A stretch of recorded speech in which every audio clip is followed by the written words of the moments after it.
الشيطان الرجيم پناہ مانگتا ہوں میں اللہ کی شیطان مردود سے۔ بسم اللہ الرحمن الرحیم شروع اللہ کا نام لے کر جو بڑا مہربان نہایت رحم والا ہے۔ تلک الرسل فضلنا بعضهم على بعض، یہ پیغمبر جو ہم نے مخلوق کی اصلاح کے لیے بھیجے، ان کو ہم نے ایک دوسرے پر فضیلت عطا کی۔ منهم من کلم اللہ ورفع بعضهم درجات، ان میں سے بعض وہ ہیں جن سے اللہ نے کلام فرمایا، اور ان میں سے بعض کو اس نے بدرجہ بلندی عطا کی۔ وآتینا عیسی ابن مریم البینات وأیدناہ بروح القدس، اور ہم نے عیسیٰ ابن مریم کو کھلی نشانیاں دیں، ولو اور روح القدس سے ان کی مدد فرمائی، تائید فرمائی۔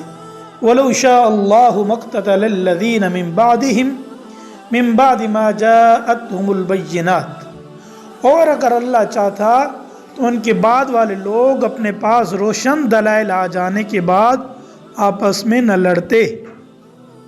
ولیکن اختلفوا، لیکن انہوں نے خود اختلاف کیا۔ فمنہم من آمن ومنہم من کفر، چنانچہ ان میں سے کچھ وہ تھے جو ایمان لائے اور کچھ وہ جنہوں نے کفر اپنایا۔ ولو شاء اللہ مقتتلوا، اگر اللہ چاہتا تو وہ آپس میں نہ لڑتے۔ ولیکن اللہ یفعل ما یرید، لیکن اللہ وہی کرتا ہے جو وہ چاہتا ہے۔ یا ایھا الذین آمنوا انفقوا مما رزقناکم من قبل ان یأتی یوم لا بیع فیہ ولا خلۃ ولا شفاعۃ۔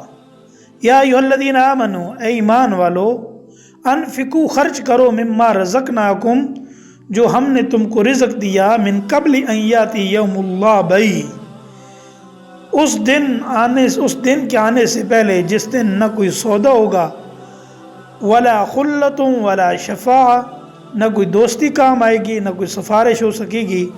والکافرون هم الظالمون، اور ظالم وہ لوگ ہیں جو کفر اختیار کی ہوئی ہیں۔ اللہ لا الہ الا هو الحی القیوم، اللہ وہ ہے جس کے سوا کوئی معبود نہیں، وہ سدا زندہ ہے، لا اور پوری کائنات کو سنبھالے ہوئی ہے۔ لا تأخذہ سنۃ ولا نوم، جس کو نہ کبھی اونگ آتی ہے نہ نیند۔ لہ ما فی السماوات وما فی الارض، اور آسمان زمین میں جو کچھ بھی ہے، لہ ما فی السماوات وما فی الارض، لہ وہ اسی کا ہے۔ من ذا الذی یشفع عندہ الا باذنہ، کون ہے جو اس کے حضور کی اجازت کے بغیر کسی کی سفارش کر سکے۔ یعلم ما بین ایدیہم وما خلفہم، وہ سارے بندوں کے تمام آگے پیچھے کے حالات کو خوب جانتا ہے۔ ولا یحیطون بشیء من علمہ الا بما شاء، اور لوگ اس کے علم کی کوئی بات اپنے علم کے دائرے میں نہیں لا سکتے سوائے اس بات کے جسے وہ خود چاہے۔ وسع کرسیہ السماوات والارض، اس کی کرسی نے آسمان اور زمین کو گھیرے میں لیا ہوا ہے۔ ولا یؤودہ حفظہما، اور ان دونوں کی نگہبانی سے اسے ذرا بھی بوجھ نہیں ہوتا۔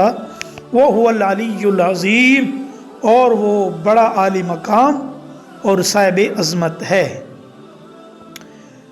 ابتدائی آیات کے اندر اس کا مطلب یہ کہ قرآن کریم نے بہت سے مقامات پر یہ حقیقت بیان فرمائی کہ اللہ کی قدرت میں یہ تھا کہ وہ تمام انسانوں کو زبردستی ایمان لانے پر مجبور کر دیتا، اس صورت میں سب کا دین ایک ہو جاتا اور کوئی اختلاف پیدا نہ ہوتا، لیکن اس سے وہ سارا نظام تلپٹ ہو جاتا جس کے لیے یہ دنیا بنائی گئی،